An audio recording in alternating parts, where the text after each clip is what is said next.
നവ്യാനുഭവങ്ങളൊരുക്കി Thrissur zoological park സന്ദർശകർക്കായി തുറന്നു. പ്രകൃതിയുടെ നിശബ്ദ സംഗീതവും പച്ചപ്പും ചേർന്ന് നവ്യാനുഭവം തുറന്നിരിക്കുന്നു തൃശൂരിൽ. സുവോളജിക്കൽ പാർക്കിന്റെ വാതിലുകൾ പൊതുജനങ്ങൾക്കായി തുറന്നു. ഔപചാരികതകൾക്കപ്പുറം ജനങ്ങളുടെയും കുട്ടികളുടെയും പ്രകൃതി സ്നേഹികളുടെയും കണ്ണുകളിൽ തെളിഞ്ഞ കൗതുകമായിരുന്നു യഥാർത്ഥ ആഘോഷം. വനം വന്യജീവി വകുപ്പ് മന്ത്രി A.K. ശശീന്ദ്രൻ, റവന്യൂ മന്ത്രി K. രാജൻ എന്നിവരുൾപ്പെടെ ജനപ്രതിനിധികൾ ആദ്യമെത്തി. നിശ്ചയദാർഢ്യത്തോടെ പ്രവർത്തിച്ചാൽ ജനങ്ങൾക്ക് വേണ്ടി ഒരു സർക്കാരിന് എന്തൊക്കെ ചെയ്യാനാകുമെന്നതിന്റെ മാതൃകയാണ് മുഖ്യമന്ത്രി പിണറായി വിജയന്റെ നേതൃത്വത്തിൽ സർക്കാർ കാണിച്ചു തരുന്നതെന്ന് മന്ത്രി A.K. ശശീന്ദ്രൻ പറഞ്ഞു. ഇന്ത്യക്കാകെ മാതൃകയാകുന്ന വിധത്തിൽ ആധുനിക വളരുന്നതിനനുസരിച്ച് സൗകര്യങ്ങൾ ഈ പാർക്കിലും ഒരുക്കാനുള്ള നടപടികൾ സ്വീകരിക്കും. അതിവേഗം മാറുന്ന നാട്, അതിന്റെ പ്രയത്നത്തിൽ ഒരു ദിവസം കൊണ്ട് തീരേണ്ട ഒന്നല്ല ഇതെന്നും നവീകരിക്കപ്പെട്ടുകൊണ്ടേയിരിക്കേണ്ടതാണെന്നും മന്ത്രി K. രാജൻ പറഞ്ഞു. മൃഗങ്ങളെ അടുത്തറിയാനും ആവാസ വ്യവസ്ഥകളെ അറിയാനുമുള്ള അവസരമാണ് പാർക്കിൽ ഒരുക്കിയിരിക്കുന്നത്. നിരവധി പേരെത്തുന്ന ആകർഷകമായ ഒരിടമായി മാറാനൊരുങ്ങുന്നു സുവോളജിക്കൽ പാർക്ക്.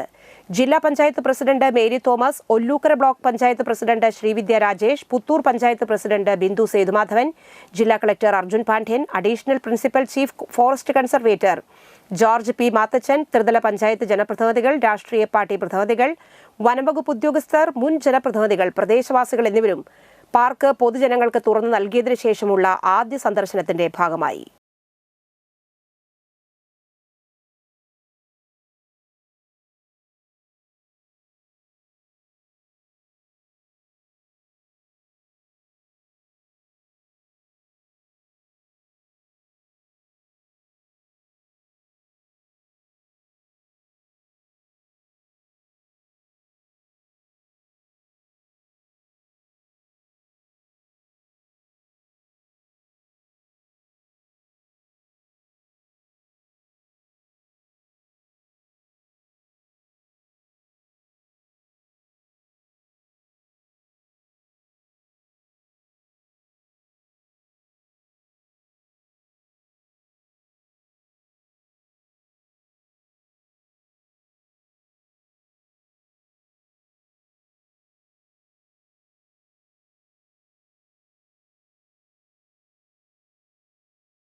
തീരുന്നതല്ല, മൃഗങ്ങൾ ഇങ്ങനെ വന്നുകൊണ്ടേയിരിക്കും.